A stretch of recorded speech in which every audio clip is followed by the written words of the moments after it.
ওং নমো ভগবতে বাসুদেবায়। আমার প্রিয় দর্শক বন্ধুকে আমার আন্তরিক অভিনন্দন, শুভেচ্ছা ও ভালোবাসা জানাই। আমি আশা করি অনাদির আদি গোবিন্দের অশেষ করুণায় আপনারা সকলেই কুশলে আছেন। আজ আপনাদের কাছে যে বিষয়টি নিয়ে আলোচনা করতে চলেছি, বৃহস্পতির উদয় এবং তার সঙ্গে সঙ্গে শুক্র রাশিচক্রের তৃতীয়ভাবে মিথুন রাশিতে 27 জুলাই 2025 প্রবেশ করবে এবং 20 আগস্ট 2025 পর্যন্ত মিথুন রাশিতে অবস্থান করতে চলেছে। এবং এই যে দেবগুরু ও অসুরগুরুর যে সংযোগ ঘটবে, তাই বৃশ্চিক রাশি বা বৃশ্চিক লগ্নের জাতক জাতিকারা আপনারা কেমন ফল পেতে চলেছেন তা আমি আচার্য কমল শাস্ত্রী আপনাদের কাছে এই ভিডিওতে বিস্তারিতভাবে আলোচনা করব। ধৈর্য সহকারে আপনারা ভিডিওটি দেখবেন। শুক্র ও বৃহস্পতির এই যে সংযোগ প্রতি 10 মাস থেকে 15 মাসে একবার কিন্তু ঘটে। শুক্র বৃহস্পতি এই দুই গ্রহকে সূর্যাস্তের সময় পশ্চিম আকাশে দুইটি উজ্জ্বল গ্রহ হিসাবে দেখা যাবে এবং এরা বহু দূরে অবস্থান করলেও যেন মনে হবে একে অপরকে স্পর্শ করছে। শুক্র হচ্ছে পার্থিব জগতের যাবতীয় সুখ, সমৃদ্ধি, সম্পদ, ঐশ্বর্য, জাগ জমক, প্রেম, প্রীতি, ভালোবাসা, বিলাসিতা ইত্যাদি ইত্যাদির কারক গ্রহ। কিন্তু বৃহস্পতিও এখানে জ্ঞান, প্রজ্ঞা, সমৃদ্ধি, সন্তান, ধন, ঐশ্বর্য, গুরু এবং আধ্যাত্মিকতার কারক গ্রহ। এরপরেই চলে আসছি, দেখুন বৃশ্চিক রাশি বা বৃশ্চিক লগ্নের জাতক জাতিকাদের ক্ষেত্রে অষ্টমভাবে শুক্র এবং বৃহস্পতি দুজনই কিন্তু অবস্থান করবে, যেটি রাশিচক্রের তৃতীয় রাশি এবং মিথুন রাশি। বৃহস্পতি অষ্টমভাবে সেই মতো গোচরে কিন্তু শুভফল প্রদান করতে পারে না, তবে শুক্রের সংযোগে কিছু না কিছু মিশ্র ফল দেওয়ার জায়গা কিন্তু নিয়ে আসতে পারে। এবং বৃহস্পতি রাশিচক্রের নবম এবং দ্বাদশ ভাবের অধিপতি গ্রহ এবং যেহেতু এই দুইটি রাশি দ্ব্যর্থক রাশি এবং দ্ব্যর্থক রাশিতে অবস্থান বৃহস্পতির, এবং শুক্র এই জায়গায় কিন্তু 3টি নক্ষত্রের মাধ্যমে কিন্তু অতিক্রান্ত করবে এবং বৃহস্পতিও এই জায়গায় বর্তমানে আদ্রা নক্ষত্রে 12ই আগস্ট পর্যন্ত অবস্থান করবে। এবং বৃহস্পতি যেহেতু এখানে দ্ব্যর্থক রাশিতে অবস্থান করা, দ্ব্যর্থক রাশির অধিপতি হওয়ার জন্য কি না এই পরিবর্তনশীলতা এই জায়গায় আদ্রা নক্ষত্রে নিয়ে আসবেই। এই অর্থে আবগারি বা শুল্ক বিভাগে এবং ক্রিমিনাল তদন্তকারী ডিপার্টমেন্টে কাজকর্মের আগ্রহ, সাহস, মানসিকতা এগুলো কিন্তু বৃদ্ধিপ্রাপ্ত হবে।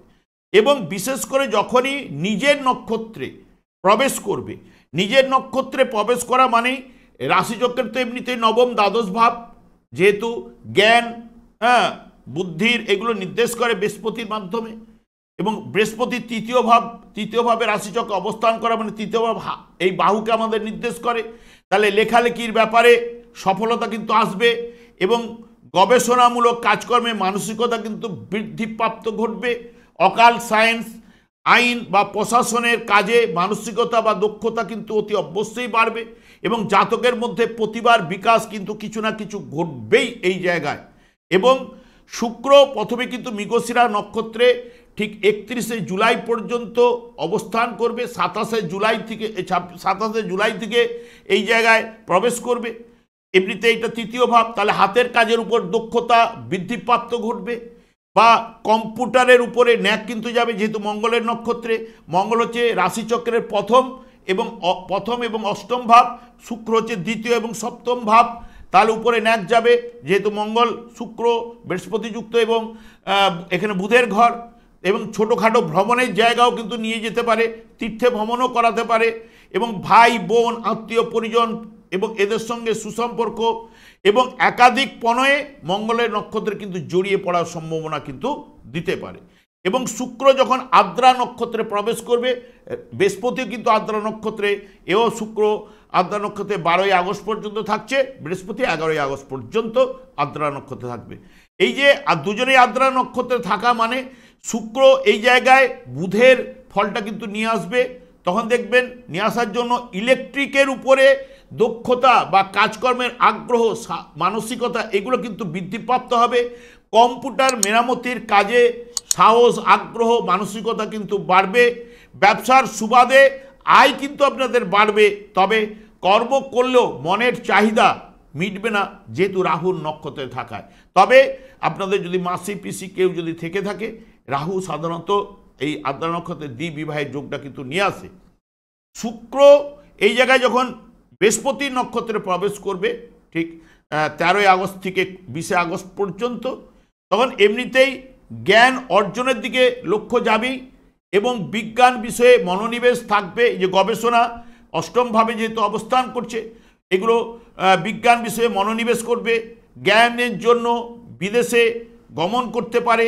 ব্যবসা বাণিজ্যে চিন্তা ভাবনা অতি অবশ্যই থাকবে, কারণ শুক্র নিজে রাশিচক্রের 2য় এবং 7ম ভাবের অধিপতি গ্রহ। এবং উপদিষ্টামূলক কাজকর্মে যেহেতু বৃহস্পতি যুক্ত আপনারা থাকতে পারেন বৃহস্পতির নক্ষত্রে, এবং একাধিক প্রেমে জড়িয়ে যাওয়ার সম্ভাবনা বা পড়ে যেতে পারেন। সংসার জীবনে কিন্তু ভালোর দিকেই কিন্তু নিয়ে যাবে। তবে দেখুন বর্তমানে কি হচ্ছে, যেহেতু আপনাদের 8ম ভাবে অবস্থান করলো, বৃহস্পতি হচ্ছে আপনাদের 2য় ভাবের অধিপতি গ্রহ, বৃহস্পতি আপনাদের শুভকারক গ্রহ, 5ম ভাবের অধিপতি গ্রহ। সেই কারণে এবং এখানে বৃহস্পতি আপনাদের দ্বাদশ ভাবে দৃষ্টি থাকলো, 4র্থ ভাবের উপরে দৃষ্টি থাকছে বৃহস্পতির। বৃহস্পতি এখানে প্রথমে রাহুর নক্ষত্রে থাকলো, সেই রাহুর সঙ্গে দৃষ্টি বিনিময়, হ্যাঁ, রাহু হচ্ছে দ্বৈত হলেও এখানে অসুরগুরুর সঙ্গে যে সংযোগ ঘটবে বা দেবগুরুর সঙ্গে যে সংযোগ ঘটবে, এখানে পজিটিভ রেজাল্টটা যেহেতু রাহু ও বৃহস্পতির নক্ষত্রে অবস্থান করছে এবং শুভ ফলগুলো নিয়ে আসার রাহুও কিন্তু চেষ্টা করবে। এবং বিশেষ করে এখানে শুক্র দেখুন আপনাদের এখানে 8ম ভাবে গোচরে কিন্তু শুভ ফল কিন্তু প্রদান করে থাকে। নিজে কিন্তু আপনাদের ক্ষেত্রে শুক্র 7ম পতি এবং দ্বাদশ ভাবের অধিপতি গ্রহ, শুক্রেরও দৃষ্টি কিন্তু 2য় ভাবের উপরে থাকছে।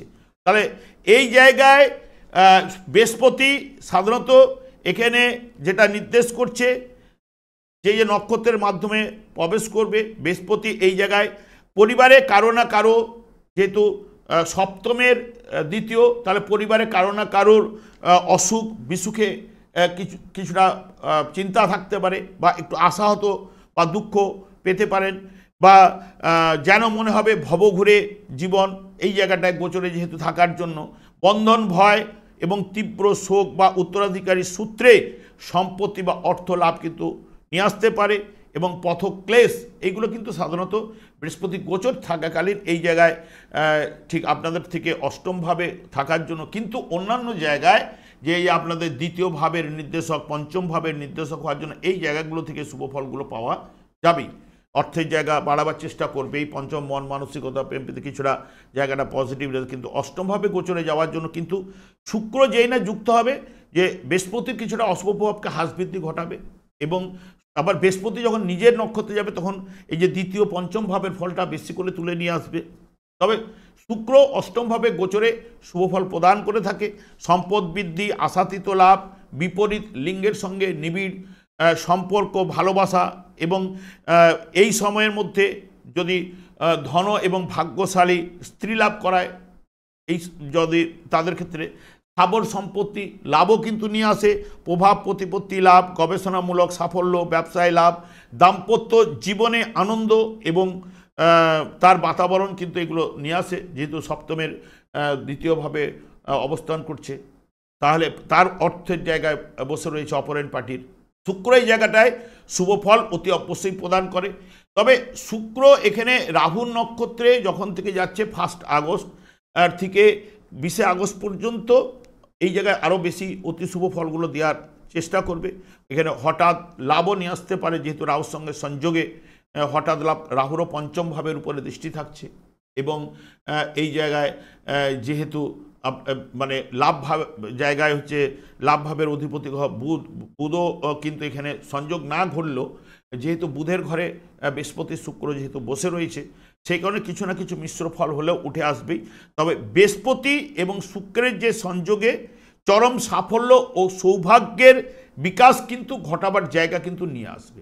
কারণ যত করলেও গুরু তো শিষ্যকে বেপথে নিয়ে যেতে দেবে না, কারণ শুক্র বৃহস্পতি এখানে গোচরে অশুভ, এই জায়গাটা ভাবটাতে অশুভ থাকলো, কিন্তু নিজে এরা দুজনই তো নৈসর্গিক শুভকারক গ্রহ, তাহলে শুক্রের সাপোর্টে এও কিন্তু শুভ ফলগুলো দেওয়ার চেষ্টা কিন্তু করবে। সেই কারণে চরম সাফল্য ও সৌভাগ্যের জায়গা কিন্তু নিয়ে আসার চেষ্টা কিন্তু করবেই।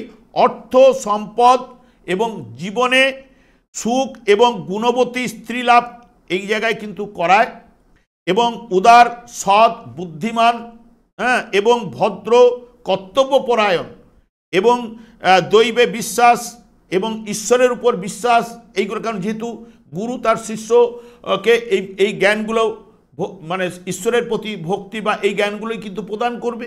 এবং প্রেমে সফলতা, মূল্যবান দ্রব্য লাভ এবং আইন মান্যকারী, বৃহস্পতি যেহেতু আইনের কারক, আইন মানার জায়গাটা কিন্তু থাকবে, এবং আত্মবিশ্বাস লাভের জায়গাটাও কিন্তু নিয়ে আসবে। জীবনে ভাগ্য উন্নতি অতি অবশ্যই ঘটাবে। ব্যবসা বাণিজ্যে সফলতা, সকলের পছন্দের পাত্র কিন্তু হওয়ার চেষ্টা কিন্তু করাবেই, এবং তবে অপ্রত্যাশিতভাবে লাভের জায়গাটাও কিন্তু থাকছে। এবং বিশেষ করে আপনাদের ক্ষেত্রে হয়তো যেহেতু একটি গ্রহ এই সময় গোচরে অশুভ, মানে গোচরে অশুভ থাকলো, এখানে মিশ্র ফল বা মিশ্র ফলের থেকে কিছুটা হলেও মিশ্র থেকে উত্তম ফল উঠে আসার সম্ভাবনা কিন্তু দেবেই, এটা আমার মতে যেটুকু বলে। তবে হ্যাঁ, যদি জন্মকালীন এই দুটি গ্রহ যদি এক পীড়িত থাকলে তাহলে সেই ফলটা উঠে আসবে না, বা রাহুও যদি যার জন্মকালীন যদি অশুভ থাকলে তাহলে রাহুও কিন্তু এই ফলগুলো প্রদান করতে কিন্তু ব্যাঘাত ঘটাবেই। কারণ রাহুও তো দ্বৈত, এখানে অসুর বা বৃহস্পতির সঙ্গে অসুর গুরু এবং গুরুর সঙ্গে সংযোগ ঘটল, রাহুর দৃষ্টিটাও কিন্তু পড়ছে বৃহস্পতি শুক্রের উপর, বৃহস্পতি শুক্র মিলিত অবস্থায় রাহুর উপরেও পড়ছে। এখানে আপনাদের ক্ষেত্রে চতুর্থ ভাবে মানে এটাকে সুখের নির্দেশ করে, মাতৃকোল বলা হয়। সেই কারণে এই জায়গাগুলো যদি জন্মকালীন এই গ্রহগুলো যদি অশুভ পীড়িত থাকলে তাদের ক্ষেত্রে এই শুভ ফলগুলো পাওয়ার জায়গাটা কিন্তু ব্যাঘাত কিন্তু ঘটবে, এটুকু আমি বলতে পারি। তবে যাদের শুভ রয়েছে এই শুভ ফলগুলো অতি অবশ্যই এই জায়গা থেকে পাওয়ার সম্ভাবনা কিন্তু আনবে 20 আগস্ট পর্যন্ত। এবং বিশেষ করে দেখবেন এই জায়গাটায় কি, যেহেতু একটা গ্রহ যদি জন্মকালীন শুভ থাকলে, একটা গ্রহ যদি অশুভ থাকলে তাহলে মিশ্র ফল অতি অবশ্যই, দুটো গ্রহ অশুভ থাকলে একদম অশুভ ফলটা পাওয়ার সম্ভাবনা নিয়ে আসবে। আমি আর দীর্ঘায়িত করব না। আমি আচার্য কমল শাস্ত্রী প্রত্যেক বুধবার এবং শুক্রবার সন্ধ্যা 8:30 এই চ্যানেলেই লাইভ অনুষ্ঠান নিয়ে উপস্থিত হই। ঠিক ওই সময় আমাকে ফোন করলে আপনারা নিজেদের ভাগ্য বিষয়ে জানতে পারবেন। আপনাদের যদি ডেট অফ বার্থ থেকে থাকে ডেট অফ বার্থ নিয়ে আপনারা ফোন করতে পারেন, যাদের ডেট অফ বার্থ নেই তারাও কিন্তু নিজেদের ভাগ্য জানার জন্য আপনারাও কিন্তু ফোন করতে পারেন। এবং তাছাড়া বিভিন্ন ধরনের ভিডিও আপলোড করে থাকি, সেগুলি পাওয়ার জন্য আমার চ্যানেলকে সাবস্ক্রাইব করে বেল আইকনে ক্লিক করে রাখুন। যখনই আমি লাইভ অনুষ্ঠান বা যে কোনো ভিডিও আপলোড করলে আপনাদের কাছে নোটিফিকেশন পৌঁছে যাবে। আমি অনাদি আদি গোবিন্দের কাছে প্রার্থনা করি ভালো থাকুন, সুস্থ থাকুন, আনন্দ থাকুন। আজ এই পর্যন্ত, পরের ভিডিওতে দেখা হচ্ছে। নমস্কার।